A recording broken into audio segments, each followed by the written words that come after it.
আসসালামু আলাইকুম আপু ভাইয়েরা, আপনারা কেমন আছেন গো? আমি তো আল্লাহর মতো অনেক অনেক ভালো আছি। আর এই যে এদিকটা রাতে খাবার রান্না করে ফেলছি, ভাত গরম গরম ভাত রান্না শেষ, ভাত বসাইয়া দিয়া এরপরে মাছ কাটতে বসছি। ভাত হয়ে গেছে, আমার মাছ কাটাও শেষ। কতগুলা শিং মাছ নিয়ে আইছে শাবাবের আপু, ওই শিং মাছটি কাটতে পরিষ্কার করছি। এরপরে শিং মাছের যে ময়লাগুলা সবগুলা ময়লা নিয়ে নিচে ময়লা ডাস্টবিনে রেখে এলাম। কারণ হচ্ছে কি, ময়লা ঘরে রাখা যেত না, রাত্রেবেলা যদি ময়লার গন্ধ হয়ে যায়। এই কারণে সাথে সাথে আমি মাছের ময়লা হোক যে ময়লা হোক সাথে সাথে কাটার পরে নিয়ে নিচে ডাস্টবিনে নিয়ে রেখে আসি আর রেখে আসি। আর এদিক দিয়ে আপু ভাইয়েরা দেখেন, আপনারা আপু আজকে কি করছে, এই যে দেখেন কতগুলা কাঁঠালের বিচি আছিল, এই যে পরিষ্কার করছি। পাড়ার মধ্যে গসিয়া সিল্লা ভিজাই রেখে পাড়ার মধ্যে গসিয়া একবার দেখেন কি চকচকে করছি। এটি দিয়ে এখন মাছ দিয়ে রান্না করব। আর এদিকে আছে কতগুলা শিং মাছের ডিম, এটি ধুই নাই এখনো, এখন ধুবো।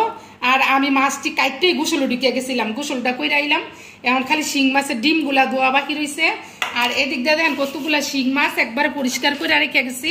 এটি কিন্তু পাড়ার মধ্যে গসা সাদা করে এরপর ডুলার মধ্যে লবণ দিয়ে বাইরে আবার পরিষ্কার করছি, বুঝছেন? এই যে দেখেন কত সুন্দর করছি শিং মাছগুলা। শিং মাছ এভাবে না ধুলে আমি খাইতেই পারতাছি না। কারণ হচ্ছে কি, যে কোনো মাছ এই ডুলাটা দিয়ে যদি ইচ্ছা মতো না বাইরে ধুই, আর শিং মাছ মনে করেন যে পাড়ার মধ্যে গসিয়া ধোয়া লাগে, ওই দিক দিয়ে তার শিং মাছ মনে করেন যে পাড়ার মধ্যে গসলে এরকম সুন্দর হয়, চকচকে একবারে। দেখছেন কত সুন্দর হয়েছে না ভাইয়েরা?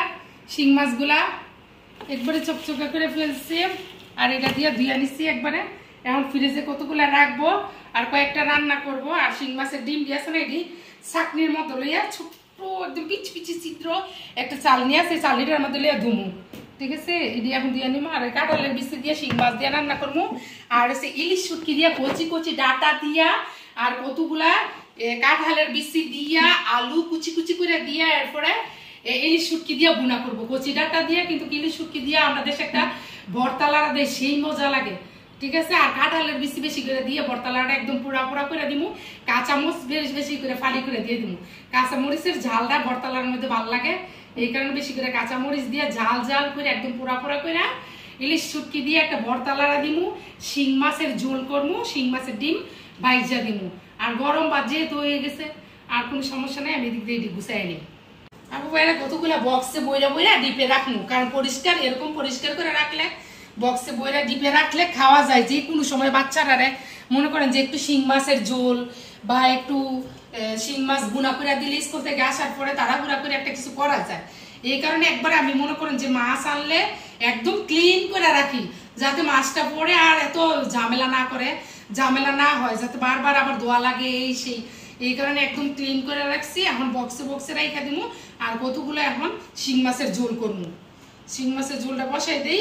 আর এই যে কাঁঠালের বিচি দিয়া ভর্তালারা দিমু ইলিশ শুটকি দিয়া। আর এটি দু পেঁয়াজু বা একটু পেঁয়াজ দিয়া পুরা পুরা করে মশলার মধ্যে ডিমটা দু পেঁয়াজের মতো করে দিমু। গরম ভাত দিয়ে খাওয়াই যাবো। শাবাবের আব্বু এখনো অফিস থেকে আসে নাই, আসলেই গরম গরম ভাত দিয়ে দিমু। আর সবকিছু রেডি। এই যে এই প্রথমবার কাঁঠালের বিচি দিয়ে গরুর মাংস রান্না করছি। আর সাথে দিচ্ছি আস্ত আস্ত কয়েকটা আলু, 3-4টা আলু দিচ্ছি। আর দিচ্ছি কাঁঠালের বিচি প্রেসার কুকারে দিচ্ছি। দেখছেন কি সুন্দর, এই যে সিল্লা দিছি না, একদম গইলা গেছে মনে হয়, অনেক সুন্দর সিদ্ধ হয়েছে।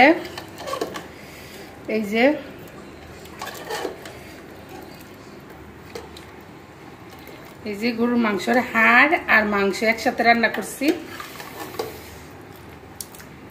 কাঁঠালের বিচি দিয়ে।